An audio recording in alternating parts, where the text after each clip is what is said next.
When Robert Wright said what he did, I guess it's up to individual people if they want to believe him or not, what the real reason was.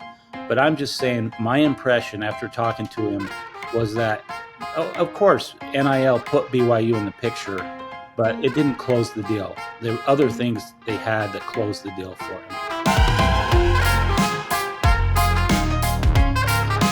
Hello and welcome to the Loyal Cougars podcast. I'm your host, Jake Edmonds, joined today by a special friend of mine, Jay Drew from the Deseret News, formerly the Salt Lake Tribune. How's it going, Jay? Thanks for joining. Yeah, it's a pleasure to be on. It's a lot of fun. I love podcasts, listen to a lot of them. So it's fun to kind of finally be on this end of one. Hopefully you get to add this one to your list of podcasts that you listen to. I did have a story about you, Jay, and I didn't tell you about this beforehand, but my one of my fondest memories of working in broadcast and journalism in general. For those that don't know, I worked at KUTV for about 5 or 6 years.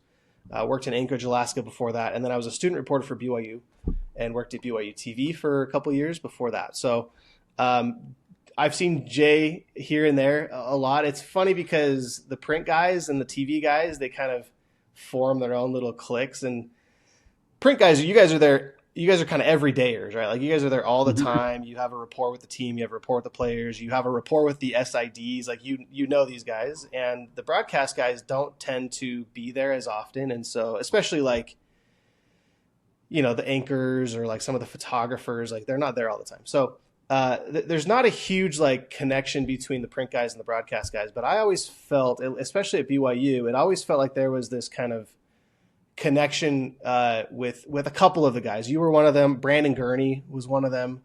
You know, there were these print guys that kind of reached out and made it more comfortable for me as a student reporter, and also as a first time reporter at KUTV. And there was one instance where we're at a press conference with Dave Rose. I think it was when they had just announced the NIT. I don't know if you remember this story. I remember this day because I actually forgot my tripod. And so I set my camera on a garbage can in the back of the room. This was in the Marriott Center. This isn't where they normally did their press conferences. It was like an auxiliary room in the Marriott Center after they announced who they were playing in the NIT. And on the opposite side of the NIT bracket was Utah from BYU. And I remember because, you know, a lot of the TV guys, because they don't have kind of this established relationship with coaches and players, they tend to just like stand there and not really ask questions and not really get involved, and they get their video and they go. And I never wanted that. Never wanted to have that approach. Like I always wanted to contribute to a press conference. So I go and I'm like, I'm going to prepare this question and ask it. And so my question was to Dave Rose, are you sort of, sad or bummed to see Utah on the opposite side of the bracket where you could have played them this year? This could have been your opportunity to play them, but it's probably not going to happen because you would both have to make it to like the NIT Final Four, the championship game. And he actually gave a really good response. And what left an impression on me was you, and this is so dumb, like it's such a small thing for you to do, but you tweeted about it and you actually brought up my name as the one that asked the question. And I was like, that's really cool. Like that's, you know, you didn't have to do that. I don't think the person asking the question necessarily needs credit for something like that, but it was honestly, it was a really cool thing for you to do. And, you know, I think from that point on, like, we don't see each other a ton. We see, you know, we pass by each other when we're at events and BYU press conferences and whatever. But that was always something that left an impression on me. Huh. I don't know if you remember that. Do you remember that at all? I don't. I really don't at all. So That's all right. I'm trying to remember what year that would have been, but no, I mean, I just I've been burned a couple times where I felt like I asked a question and then other reporter, you know, tweeted it out and beat me to it, so to speak. And I always just think, you know, give somebody credit where it's due. I probably thought it was a great question, and I'm all for people asking better questions than sometimes that we see at these press conferences. So. Yeah. Anyway. Yeah, I'm in the same boat. Credit is not hard to give, and you know, in this industry, it's very well appreciated. And as I was either a student reporter. I actually think it was one of my first years at KUTV, so it would have been probably like 2016 or 17. It was a while ago. Anyway, Yeah. it was I remember that. It was kind of fun. Hmm. So and we'll get into your Rob Wright article because I think that's probably that's the biggest reason why I wanted you on the show, is to talk about your Rob Wright article and your interview with Rob. But I want to start the show today with the news of the day, which was a commitment from a 2026 wide receiver / cornerback. He's actually listed on 24/7 as an athlete, but played wide receiver at Lehigh. Legend Glasker, the cousin of Isaiah Glasker. Offers from Cal, Colorado State, Hawaii, San Jose State, UNLV, USU, and Washington State. Not a ton of offers, and I actually think it's because he's a junior. He was a junior this last year. He'll be a senior next year. But this is, from the video that I've seen, this is a deep threat receiver that could pose problems for opponents when he does play at BYU. Now, obviously, he's not going to fill the gap that Keelan Marion is leaving this year, but a big pickup for BYU, I think. Yeah, huge pickup. Ironically, when spring camp ended, Isaiah Glasker was one of the guys that BYU brought in to talk to all the media. I actually asked him, hey, how are you related to this legend Glasker? How did he get such a cool name? And also, does BYU have a chance at him? And he didn't really go into how he got the name, but Isaiah did say that Legend had come into the locker room a lot, was always kind of borrowing his BYU gear, his BYU swag, and that Legend and Isaiah right then told us, yeah, he's coming to BYU. Don't worry about it. I think he's coming to BYU. So it turned out to be right. Can they talk about recruits? I don't know. I actually don't even know the rules anymore of college. I mean, I think a player can. It wasn't a BYU official they can't until they're signed. But yeah, I'm pretty sure a player can. And also, if you have what's called a pre-existing relationship with a player, like a family member or whatever, then I think it's good too. So yeah, makes sense. All right, so you wrote a great article over the weekend. I think it was on Friday, Thursday, Friday, and Thursday, I think it was. Yeah. Thursday, and it was about Rob. I think it was actually before or right after he officially announced that he was coming to BYU, or BYU announced it. But I thought it was great, and actually it got a lot of run. Do you know, impression wise? Do you know like how well it did? Do they give you that information? As far as the page views on the Deseret News, I haven't seen the final count yet. But it did. I mean, it was the most read story. I can honestly say that on the Deseret News website for several days. So, yeah, I imagine it did quite well.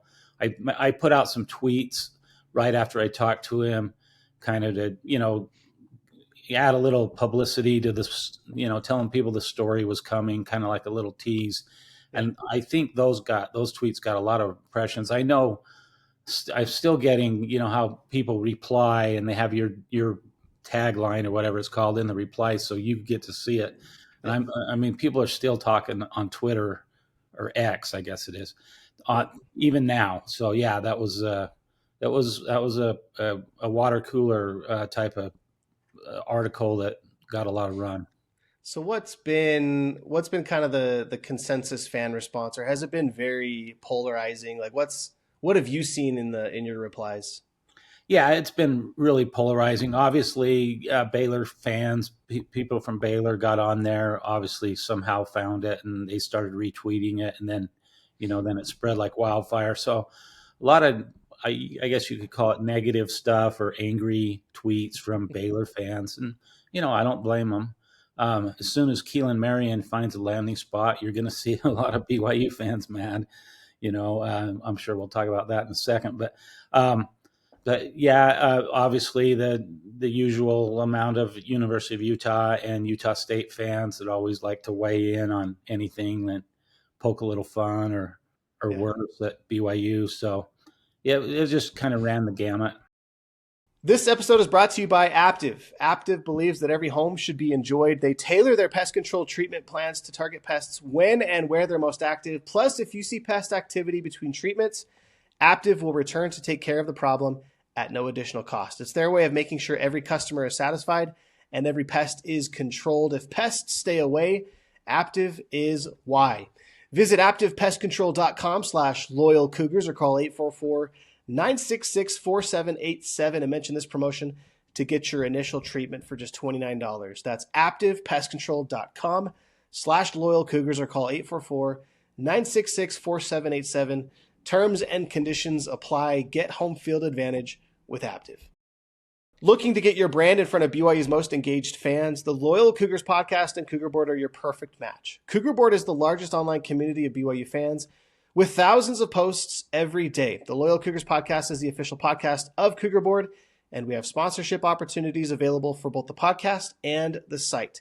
Contact us at sponsorships@loyalcougars.com, and we'll help your message hit home with the Cougar faithful. Again, that's sponsorships@loyalcougars.com. You love the friendly banter. And just for context, for people who haven't read the article, it was about Rob Wright's decision to come to BYU. And the headline, and I don't know if you write the headlines or if you have an editor that writes them, but the headline actually mentions NIL as a non-factor, or a very small factor in his decision to come to BYU, which is interesting because BYU has been kind of at the spotlight of NIL in terms of where they were last year or the last 5 years versus where they are now in terms of NIL spend. And so, people just assume like, oh, they must have paid AJ DeBonsa the more money than Georgia or Duke, or they're paying Rob Wright $3.5 million, which is more than anybody else is paying them. And, we talked last week on the podcast about Clark Gilbert's comments about never being the highest bidder. And, Rob Wright coming to BYU from Baylor, he doesn't really have a connection to BYU at all. I think there's just a lot of assumptions. And this is probably why it's so polarizing, is there's a lot of assumptions that BYU is just forking over, as much money as they can to get whatever athletes they want. They're basically buying a championship potentially, assuming they win a championship. But that's kind of the mentality of fans when they see these players transfer. And it's interesting to see Rob and hear Rob talk about how the biggest factors are actually, and we'll kind of break these down, but the biggest factors are Kevin Young, which AJ DeBonsa has also mentioned Kevin Young as a big reason why he wanted to come to BYU. He talked about the atmosphere at the Marriott Center. He talked about the type of program Kevin Young's building, and then the opportunity to play with AJ. And then NIL, he said, was a small factor, and a factor he actually wasn't even really involved in. But I want to start with kind of the perception that fans had that Rob left Baylor, and that it was kind of leaked either by him or by his camp what the NIL amount was. Whether that was true or not, we don't know. You may know. I don't know if you asked him off the record what the NIL amount is, but the NIL amount was leaked, and it was like $3.5 million. And the speculation was that he leaked it to try and drive the price up, try and get kind of higher bidders. Did you get that impression, or were you able to ask him anything like that to kind of clarify that? Yeah, I didn't really ask him a specific amount. I flat out asked him, was BYU the highest bidder? And that's when he said, I don't know. That all that was handled through his agency, his father, and BYU's Royal Blue Collective. So when there's kind of a misnomer when people say BYU, when in all things NIL, they're actually talking about BYU's Royal Blue Collective, which is BYU's preferred collective, but not part of BYU, if that makes sense. So, yeah. So it's not like Kevin Young and his staff aren't doing the negotiating, as it were. It's BYU's collective, that is. But no, I will say this: I've heard from plenty of people who have told me that BYU's name is popping up on a lot of these players who are saying, okay, I'm narrowed it down to 5, or I'm here's the schools that are recruiting me, and they'll throw BYU in there because everyone knows after the AJ DeBonsa thing that BYU has some pretty deep pockets, or BYU's collective does. So I think agents and athletes are using the BYU name to kind of drive up their their bargaining power to drive up their price tag, even if BYU. I've talked to a couple BYU coaches who I've asked them about off the record about players, and they've basically said, "We've never talked to him." And I said, "Well, you're showing up on his list," so I think that's probably happening. But as far as the whole Rob Wright thing, I think in all my years, I've never, even pro athletes, none of them ever say, "Yeah, I'm coming for the money." Yeah. It's always something else. I've never heard anybody say, "I'm going to such and such place for the money," even though most people assume that's the driving factor. I mean, let's face it. So when Robert Wright said what he did, and I tried to basically quote him perfect. I recorded the interview, went over it several times before I tweeted anything out because I wanted to make sure I had it right, and especially when I went and put it in my story. And was he coached a little bit? Maybe, but I got the impression from him that there were these other reasons, and that's all he wanted to really talk about was these other reasons for coming. AJ DeBonsa, the fact that Kevin Young has coached CP3, Chris Paul, and how he patterns his game after Chris Paul. So, I guess it's up to individual people if they want to believe him or not, what the real reason was. But I'm just saying my impression after talking to him was that, of course, NIL put BYU in the picture, but it didn't close the deal. There were other things they had that closed the deal for him. Yeah, and I think that's a huge point because, and we've talked about this on the show before, is that NIL should never be, and I think we actually talked about it when we were talking about Clark Gilbert's comments, is that NIL should never be a driving factor for a player to sign for BYU. It should put BYU on the table with other blue blood teams. But then it comes down to actual traditional recruiting, which I think Kevin Young has done a phenomenal job, obviously with AJ and Rob and Yegor last year in Cannon.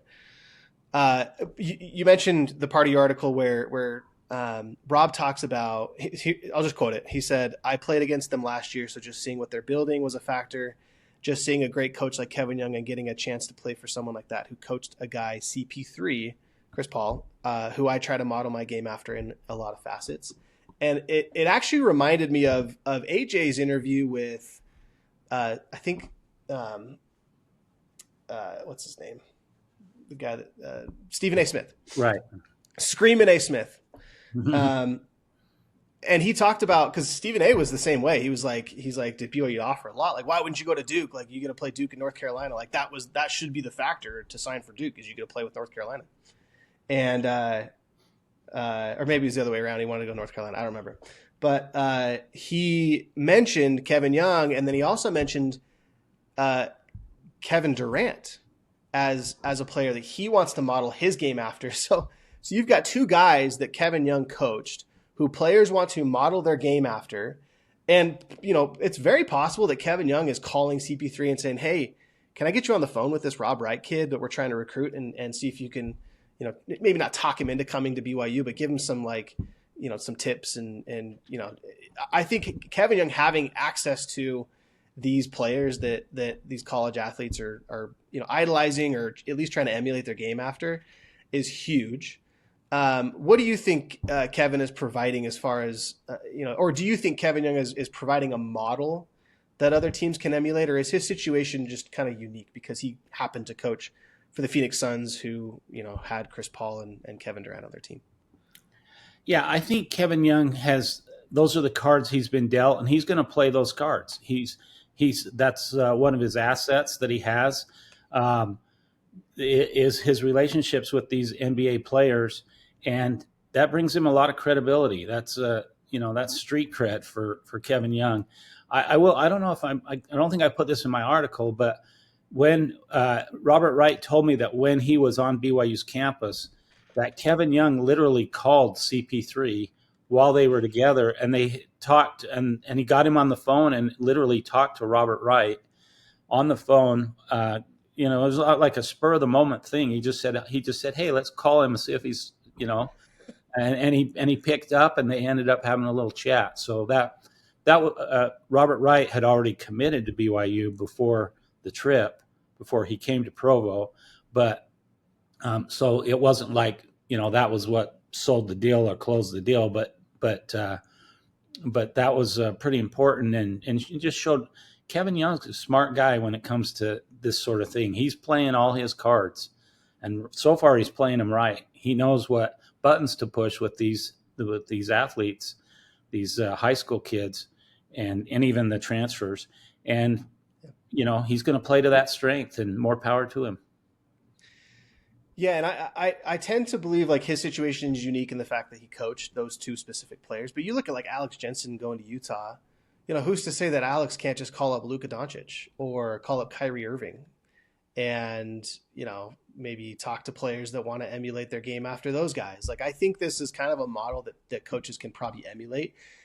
Now, that's, Kevin Young obviously has a lot more than just access to players. I think he's really figuring out what college athletes like and what they want to do, which is play in the NBA and get as prepared as possible for the NBA. And he's really hitting that on the nose. And then NIL obviously is a big factor as well. Like we said, getting him at the table. The one thing that I actually thought was surprising, and it's not surprising to hear people talk about the atmosphere in the Marriott Center, but as a recruiting factor, and again, this may be Rob just kind of like, trying to butter up the fans, but here's what you have in your article is what he said. He said, the atmosphere was loud. It was crazy. And this is talking about Baylor's game against BYU last year in the Marriott Center. He said it was a late game. He said, I think Conor McGregor was there when we played them, and apparently he didn't know until after the game. He said VJ Edgecombe had to tell him. He was like, dang, that was cool. The atmosphere was great. He said, after I committed, I started looking forward to playing there next year. And, I think you and I have been in the Marriott Center enough to know that the atmosphere is pretty crazy. But even like in the last 5-10 years, like how have you seen the atmosphere at the Marriott Center changed, or has it not changed at all? Yeah, it's always been good. Just I don't know if you've kind of followed my beat. So there was a 3-year period there when I went over and covered the University of Utah basketball. Larry Kristoviak's last year, and then Craig Smith's first 2 years, which was so basically Mark Pope's first 3 years at BYU. I didn't cover the Cougars. I went to a couple games and did like what we call in the business sidebars, as Jeff Call wrote the main game story, but. But yeah, it definitely has improved and gotten better. It was always really good. It was even in the Dave Rose era that even in the final years where they weren't really that great, they still had a pretty good atmosphere and still put, 14, 15,000 people in there, even against some teams that, the Santa Claras and Pepperdines and that didn't really move the needle for anybody. So, but yeah, it's in the last, 2 years that I've covered them, it's been incredible. And I don't know if people know, they moved the media, they moved all the print, the beat writers and everybody up to the concourse. We used to have like right behind the visiting team's bench. And so you were able to even get, when it was that way, you were able to see kind of the reaction and how they interacted with the rock and that sort of thing. So we're not that close anymore. They basically, sold those seats to the high rollers and all that. But yeah, I've been probably 50 arenas around the country in my tenure, at the newspapers I've worked for.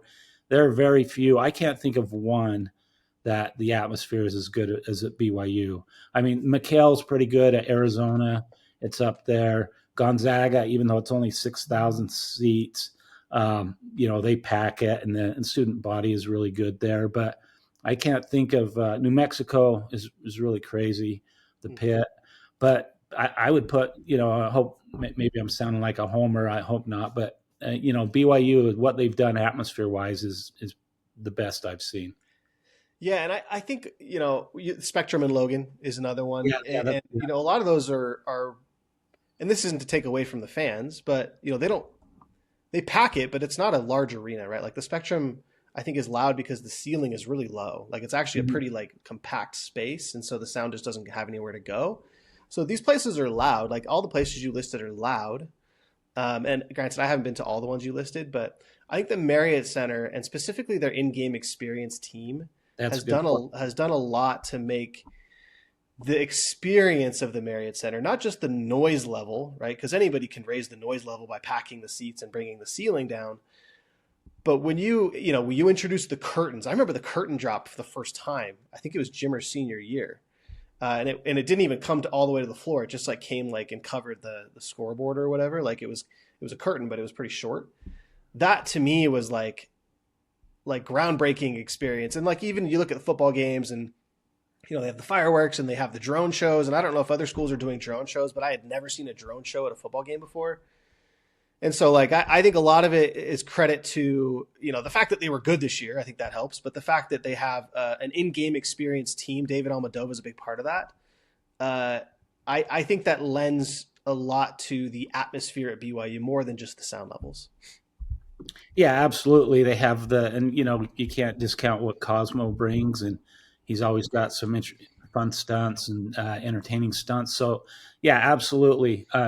BYU played at Houston, and Houston played for the national championship, and the atmosphere, it's just pretty regular. Nothing really stood out. And here's they're a national championship contender. So absolutely, BYU people behind the scenes do a phenomenal job of making it an entire, and I'm talking about football and basketball, making it a great experience. And even volleyball. I don't know if you've been to many volleyball games, but Yeah. they do a good job there too of making it more than just the game. Yeah. Houston, by the way, is a terrible basketball town. It's like the Rockets have. I remember the Jazz played the Rockets in the playoffs, and they had a hard time selling out seats. And it's like the arena is like it's just a bad experience. Like I think it goes back to the experience. And we obviously BYU I think has rabid fans. They've got they're all bought in to the atmosphere, and yeah, I think that obviously plays a lot into the atmosphere at the Marriott Center. But I thought it was interesting that Rob Wright used that as a factor for his commitment to BYU. And again, I said this already, like he could just be buttering up fans, but it's interesting that he at least noticed the atmosphere. Yeah. I love how he noticed Conor McGregor after the game too. Okay, so he said a couple of things. So the opportunity to play with AJ, and we can talk about that a little bit. But the other big part of this, I thought, was he talked about not just Kevin Young and his style of coaching matching his style of play, but he also talked about the type of program that Kevin Young is building. I think this is important because a coach can tell an athlete, hey, I'm focused on you and getting you to the NBA. And you have, in that case, you get a Rutgers. And here's what I mean by that. So Yegor Demin's father, Dmitry, was interviewed in Russia. I don't know if it was for a newspaper, if it was for a TV show, but somebody got a hold of it and posted it on Reddit. And I wanted to shout out. So on Cougar Board, somebody found it on Reddit and posted it. AF Cougar. I wanted to give him a shout out because he's the one that posted this, and that's how I found it. But his father in this interview, and it was translated in this post on Reddit, he says, in general, this is a work in progress. Let's just say that BYU did not have a goal to improve Yegor in all aspects of the game since the team result was in the first place, meaning, his focus was on the team. The translation is a little bit iffy. He says, this is what a challenge here was. It was necessary to find a balance. And then he says, as an opposite example, two players from the top three, Bailey and Harper, and that's Ace Bailey and Dylan Harper from Rutgers, both ended up in teams that weren't big contenders to win anything. Therefore, they felt free playing for stats and going up in the mock drafts. And I think that's actually a pretty important point is, and kind of, we're talking about Yegor a little bit for a second here, but Yegor, I think, had, as everyone saw, I think Yegor had his moments where he struggled. And if you want to read the whole interview on Reddit, it's actually it's really good. It was, it's not, you kind of read that or you hear that and you think like his dad's maybe complaining about BYU. And that's not the case at all. Like, I think it's a very like realistic approach to Yegor's experience at BYU. But the fact is, Ace Bailey and Dylan Harper played for an 8-12 Rutgers team. They were 8-12 in the Big 10, 15-17 overall. They weren't good. and they padded their stats. And Jaeger played for a team that was, in the hunt for a Big 12 title. They obviously made it to the Sweet 16, and Jaegor's usage was more as a distributor, where I think coming into BYU, Jaeger wanted to be more of a shooter. He wanted to show scouts that he could shoot the ball. And I think it's important to note, and this is why I'm kind of going back to Rob's statement, is that I think recruits are starting to understand that Kevin Young wants to win games. Like he's in it for BYU, and he wants players that can play for the team. And I think Utah actually just picked up a commit from Auburn, and he actually has a notoriously viral video right now that's going around of this athlete. It's highlights of his teammates scoring 3-pointers in a game, I think against like Vermont or somebody, and he's just standing in the corner, like sulking because he's not getting the ball. And I think Kevin Young is recruiting players that don't do that, right? He's recruiting players that want to fit into a program, a culture that wins. And that's, I think Rob kind of fits that mold as well. I don't know if you get that impression or if I guess, what are your thoughts on all that? It's a lot of talking from my end, but what are your thoughts on that? Yeah, absolutely.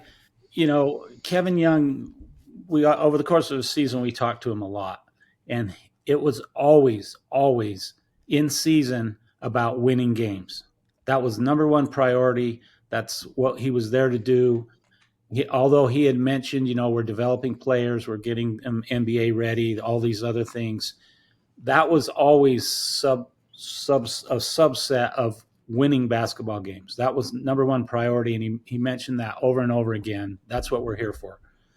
He's like, I know, that's what my job description is: win basketball games. So yeah, and I think he talked about fit a lot, and he talked about basically getting the right fit for BYU, and I think I think Rob Wright is the right fit, not only in playing style but also in being a team first guy, and that's really what you need to go far in anywhere in the NCAA tournament. I saw that a lot in Houston. Just I watched Houston play a lot. A lot of those guys put their own individual stats for the good of the team, like Uzan and Cryer and some of those other guys that made Houston so good. And I think that's what Kevin saw, and I think that's what he's instilled in his own guys. So. Yeah, love that. So the last thing he mentioned was the opportunity to play with AJ. We don't have to quote it. I think it's pretty well documented that AJ is kind of actively recruiting his friends, and him and AJ, as you mentioned in the article, they've played together. They played, I think, on Team USA or on like some USA camp or something. Yeah, it was a camp. Yeah, so they've played together. They know each other. Do you remember an athlete, maybe not as high profile as AJ, but somewhat high profile, that had as big of an impact in recruiting? And granted, he's only brought, as far as we know, he's only brought Rob Wright, at least as far as what players are saying. But I think the fact that BYU is, and you kind of mentioned this already, like BYU signed AJ Debonsa, and so therefore I think players are giving BYU more attention now. Do you remember that happening, either football or basketball, where a recruit is so influential, whether they're actively recruiting or not, but they're so influential in kind of the recruiting aspect of BYU? Yeah, I think the obvious one, I think you might have mentioned it, off in some of our prep work, is Jake Heaps. Probably, I remember. Obviously, everyone remembers the press conference at Iggy's and Ross Oppo and Zach Stout. Zach Stout, and kind of bringing them along. So, I remember talking to Jake, and he was literally asking BYU coaches for phone numbers of the guys that they were recruiting, and going out and literally calling them, or reaching out via social media. Of course, in 2010, I don't know if social media was that big of a thing. I don't even know when Twitter started up, but I remember Jake Heaps doing that. I'm trying to think Jimmer was lightly recruited, so I don't think. I mean, when he came, people hardly knew who he was, let alone. So I don't think he did much recruiting for them. But uh, I'm trying to think. I can't really think of maybe Fred Warner. I remember some conversations with Fred Warner talking about trying to, after he had committed, that trying to get, and then obviously his brother Troy Warner came along and came to BYU. So yeah, but I can't think of many that have been that active as Jake or AJ have been. Yeah, I mean, you look at like maybe some package deals. Like I think the Lone Peak Three, Oh yeah, Emery Haas and Mika. But I don't think that was like them coming on and then recruiting each other. I think they all just decided like we're all going to go to BYU. But it's I think it's fascinating to watch AJ be such, he's very vocal. Like he's a very vocal advocate for BYU, and I think it's been very beneficial in BYU's recruiting strategy. And it'll be interesting. I don't think they're done recruiting. I think they still need to bring on a few more pieces, but it's interesting to see AJ's kind of approach. yeah. All right, Jay, thank you so much. We were going to talk about football for a little bit, but let's hold off. Let's talk about football during the off season as we get kind of approach football season, because I do want to bring you back on again if you're down with that. Yeah, no problem. Okay, let's do it. Thanks, Jay, for joining. Always a pleasure. Would love to get you back on again. And if you haven't read the Rob Wright article, it's really good. It gives a lot of insight into, as we mentioned, Rob's decision to come to BYU, and kind of quiets the naysayers at least as much as it can about Rob's intentions and BYU's kind of tampering accusations that have been thrown out there. I think it kind of puts a lot of that to rest. So if you haven't already, go read the article and get some insight. Jay, thanks again for hopping on. Pleasure as always. Yeah, thank you. It's been fun. Love these podcasts, and I'll have to start listening now. Please do. Yeah. And, yeah. And if you're listening and you like what you hear, or you're watching on YouTube and you like what you see, please subscribe, like the video, hit the bell, get notified as we keep this thing rolling. That'll do it for today. I'm your host, Jake Edmonds. This is the Loyal Cougars podcast, joined today by Jay Drew. We'll see you next week.